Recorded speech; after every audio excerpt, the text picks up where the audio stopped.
আজকে আমি ভুজিয়া বানাবো। দেখুন, চাল ভিজিয়ে নিয়েছি, কাঁচা বাদাম নিয়ে নিয়েছি, বেসন নিয়ে নিয়েছি, বুন্দি বানাবো। এটা মটর ডাল, ছোলার ডাল আর কড়াইয়ের ডাল নিয়ে নিয়েছি। গ্যাস জ্বালিয়ে দিয়েছি, কড়া বসিয়ে দিয়ে তেল দিয়ে দেবো। লঙ্কা নিয়েছি, শুকনো লঙ্কা, আমি লঙ্কা দুটো ভেজে নেবো।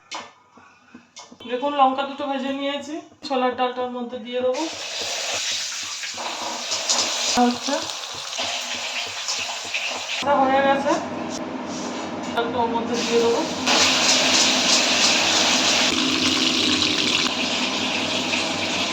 আমার ভাজা হয়ে গেছে, ডালটা নিয়েছি, এটাও দিয়ে দেবো।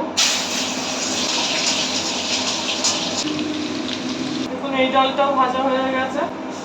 দেখুন, চাল নিয়েছি, আবার চালটা দিয়ে দেবো।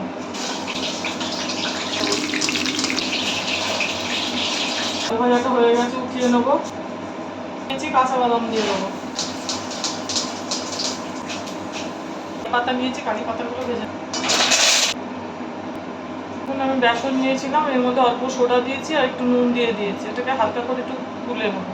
গুলে নিয়েছি, এবার ঝাঁঝরি দিয়ে ফেলে বুন্দি বানিয়ে নেবো।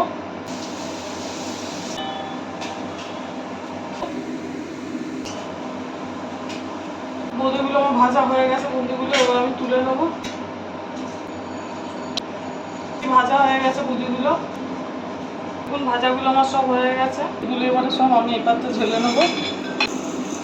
শুকনো লঙ্কা নিয়েছিলাম, শুকনো লঙ্কাটা পুরো করে এর মধ্যে দিয়ে দেবো। কারি পাতাগুলো দিয়ে দেবো। একটু চাট মশলা নিয়েছি, চাট মশলা দিয়ে দেবো। ভালো করে মাখিয়ে নেবো। এখন আমার হয়ে গেছে, ডাল ভাজা আমার বানানো হয়ে গেছে, এখনো গরম আছে। ঠান্ডা হলে এটাকে আমি স্টোর করে রাখবো। বাড়িতে বানিয়ে করে খাবেন, ভালো লাগবে। আর আমার চ্যানেলটা লাইক, সাবস্ক্রাইব আর শেয়ার করে দেবেন। এখন আমি বয়াম নিয়ে নিয়েছি, এর মধ্যে আমি স্টোর করে নেবো। স্টোর করে নিয়েছি।